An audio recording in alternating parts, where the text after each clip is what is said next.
You look really different. This meeting is being recorded. Hello, social workers. Welcome to week 15. Woohoo! We have one more week after this, and in fact, this is your last assignment. We have a quiz next week, but this is the last official assignment. Let's take a moment and cheer. Yay! Yay! Yay!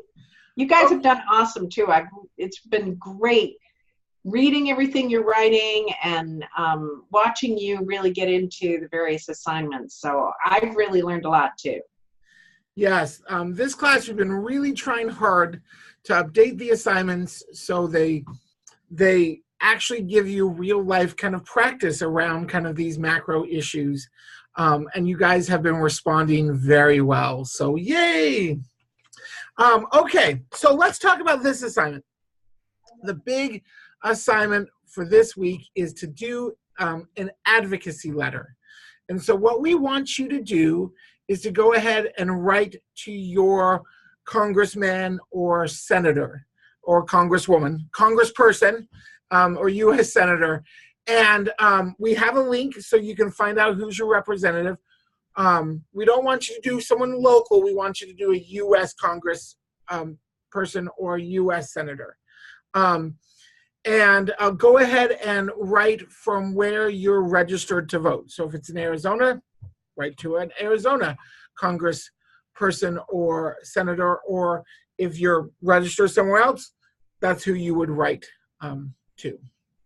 So we're going to have you pick an issue in which to address the letter.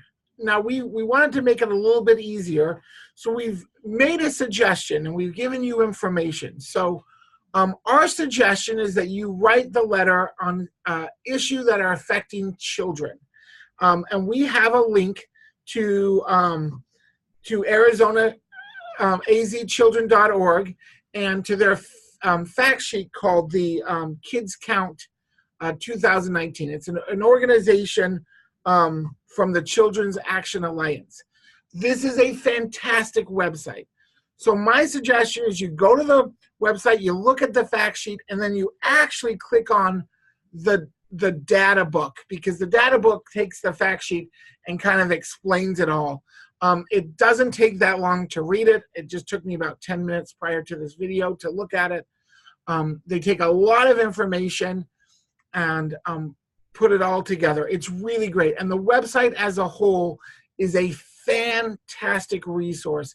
So please just kind of check the website. What we want you to do is to educate yourself on an issue. So when you write to your U.S. Senator or Congressperson, you know what you're talking about. You've actually educated yourself. You can cite facts, and it's just not a random letter. You do not have to write on what we're telling you to write. You can pick a topic of your choice. If you do that, we would like you to pick a national issue, since it's not an Arizona state issue, but a national issue, since you're writing to a congressman or a senator.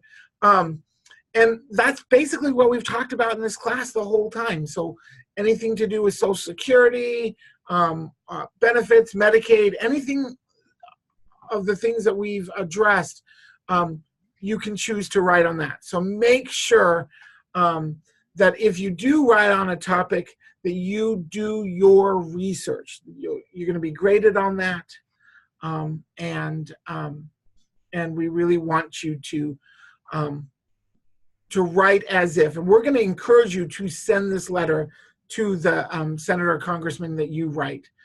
It's not required, but you better write it as if you are actually going to send it, because we're looking for that kind of quality. To kind of tell you what we're looking for and what should be addressed in the letter, Irene, do you want to go ahead and? Yeah, I love your enthusiasm. So just to add to what Brett was saying about the Children's Action Alliance, I actually worked for the Children's Action Alliance for a long time, and they do an awesome job at synthesizing complex information into easy to understand fact sheets. And so when you go on there, there's a section called issues, and you can scroll down there and see information on lots of different issues, which will be helpful if you decide you want to write on something that is not necessarily highlighted in the Kids Count data book. They're a great resource for this assignment and ongoing. So when I did my internship, I was at the Arizona State Senate, and we received a lot of letters from constituents. I bet. And so I can tell you for certain the things that really make an impact. First of all, if a letter is handwritten, it obviously makes more of an impact. But when you're writing a formal letter, and your assignment this time should not be in APA format. It should be set up the way you would do a business letter. So the address for any U.S. congressperson or senator is the Honorable and then their name. And then when you go and look them up, you'll be able to find their address in Washington, D.C., and in Arizona or the state that you are from. And you can list either the Washington, D.C. address or the Arizona address. The salutation then begins, Dear Senator or Dear Representative, and their last name. Then you make a few points. You don't want to go on and on. A letter should be one page because, quite frankly, people don't read more than one page. Make 2 to 3 points. Make really clear points about what you want them to do. If you can link it to a bill, that's great, but you definitely want to link it to an issue. So you might, for example, have interviewed somebody last week and they spoke about, for example, Medicare. And it might be that then you want to make your letter about Medicare, and you can share a personal experience as well as some factual information. Those are the most powerful letters. So you want to be brief, to the point, ask them specifically for an action if you can. Ask them to let you know how, for any information that they have.